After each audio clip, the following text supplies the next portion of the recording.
dito. Ito. Pakita mo naman, hindi maano tayo, may strike tayo dito. Nung ano nga sa sobrang tuwa ko kay Alex ipinost ko yung ipinost ko yung video niya. Puta, in-strike ako ng Oh, anyways, eto, puntahan na natin muna to.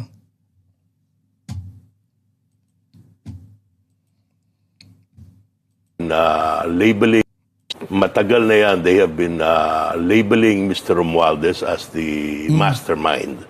If that Ito nga kasi, no? Patingin, Ma'am Chaicha, wag na! O sige, magsisialisan kayo. Ayan yung link. Sinend yung link O sige, enjoy.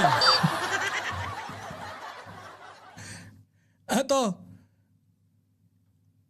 Baka pwede maliit lang dito, no? Ganun habang nagla-live tayo. Punta natin Ito. Pakinggan ulit natin. Kasi this is about dun sa kay speaker. Kung bakit pilit nilang ikinakabit si speaker. Sa totoo lang. Pilit nilang ikinakabit. Yeah. tagal na yan, they have been labeling Mr. Romualdez as the mastermind. If that's the case, Correct. why didn't they charge him with in the other plunder cases that are pending? If he's the mastermind, why isn't he there? Oh, sabagay. Kung siya ang mastermind, he would have been if his involved fingerprints are supposedly all over the place, how come it's only now that Secretary Bonoan is being required to testify against him? The condition seems to be, you give evidence against Mr. Romualdez, and we will give you immunity. Yun ang problema. Yun naman yung punto rito talaga niya Bakit nga parang ang ginagawa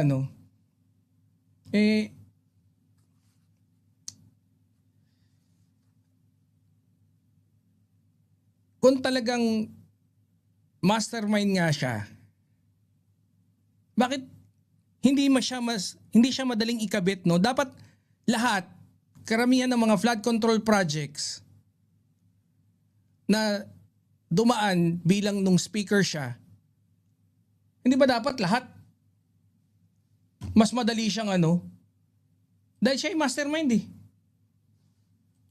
di ba? Hindi kagaya ng kay Bonoan. Di ba, Boss Yuki Sawaki? Boss Yuki Sawaki, shout out. Papa Cho, hi PBBM. Nakasunod ni Martin. Si PBBM nakasunod ni Martin. Yun nga di ba? Alam nyo, yan din yung kinakabit ng mga dilawan. Kaya relax lang kayo sa pag sa mga dilawan. Dahil yung mga dilawan, ganyan din. Sinisimple yan. Tanggalin ko na ngayon sa Facebook, nawawala yung natin. Ba't kaya, Wala na. Luma na tong computer natin. Putik lamang na yung kalaban. Humataw pa.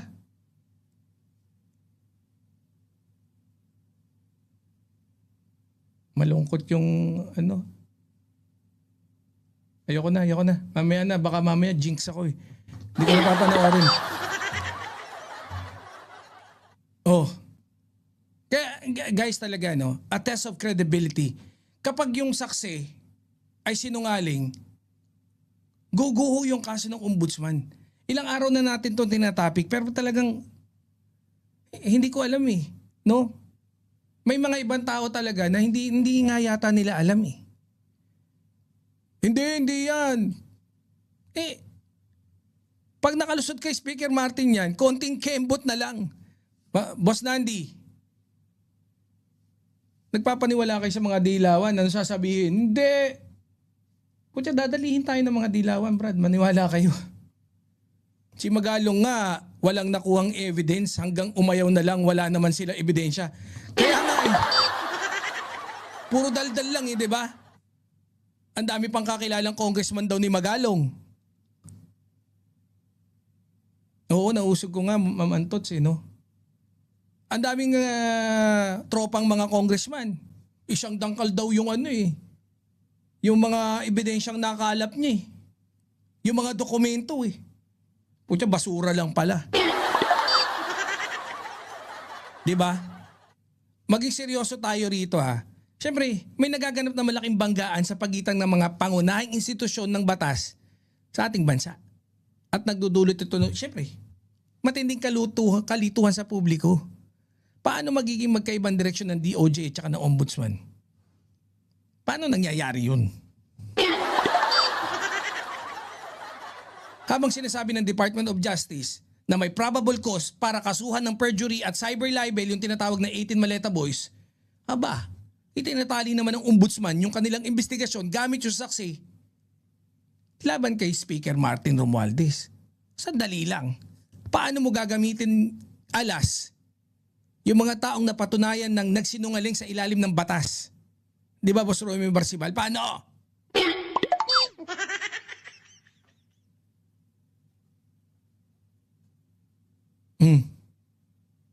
Kasi kahit tingnan natin yung logic dito, no? Hindi basta-basta naglalabas ng kasong perjury yung DOJ kung walang matibay na basihan. Ibig sabihin, sa mata ng batas, huling-huli sa aktong nag-iimbento, nagsisinungaling yung 18 Maleta Boys. Yan, yung mga panggap na Marines daw. Tapos, ano yung gagawin ng Ombudsman? Parang nagbubulag-bulagan sa motibo ng mga saksing ito? Tinatrato pa silang maaasahan, ganun? Para lang ituloy yung kaso laban sa dating leader ng Kamara. Nasaan yung sinasabing prosecutorial discretion? Asan yung consistency? Paano magkakaroon ng linaw kung yung isang ahensya ng gobyerno ay kinikilalang sinungaling yung mga testigo habang yung kabilang ahensya naman pilit kumakapit sa kanilang manchadong testimonya na sila rin mismo nung una nagsasabi. Tama ka. Tama, wag ka manood. 3-3 na Alex Serving. Oy, good. Humabol. Huwag niyo nang bangitin. Maano pa ako dyan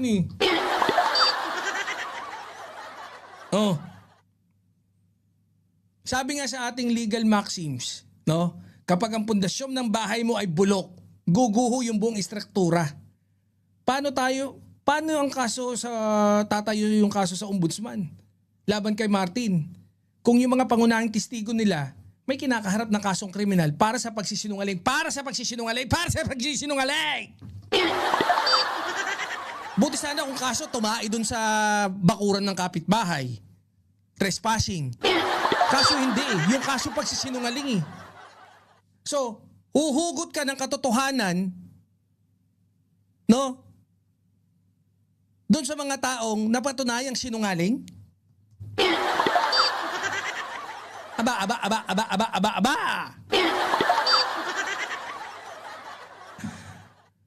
Direkta itong paglabag sa clean hands doctrine. Di ba? At syempre doon sa fundamental fairness ng justice system. Kaya doon sa mga nagpapatakbo ng investigasyong ito, mag-ingat kayo. Dahil hindi na lang ito usaping ng simpleng politika. Ito ay nagiging banta sa tiwala ng taong bayan sa buong sistema ng katarungan sa Pilipinas. Kapag hinayaan natin gamitin yung mga peking saksi at yung mga bayarang testimonya para lang sa gibain yung isang tao, anong mensahe yung pinaparating natin sa publiko? Na yung batas ay pwede na lang paglaruan ng mga gustong magpasikat o mamulitika?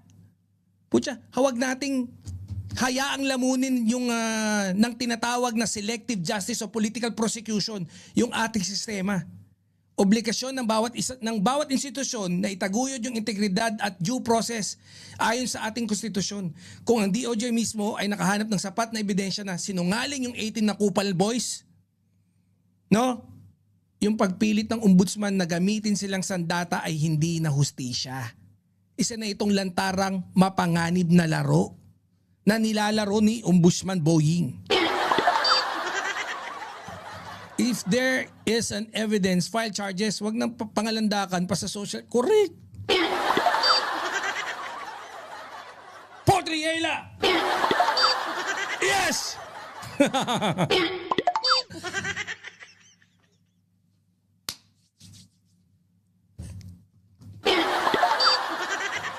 Di ba?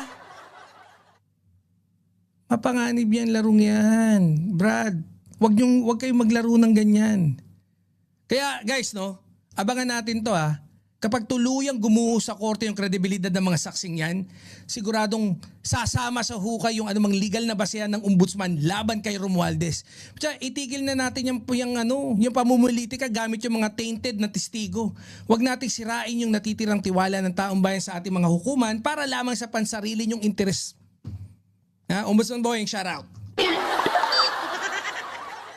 Si Bong Revilla nga may ebidensya na nakapag-bail pa. Masyadong pilit na pilit akusasyon nila kay Martin. Correct.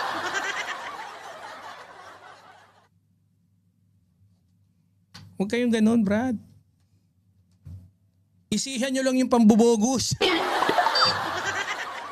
Masyado yung napasarap na kayo sa panloloko eh.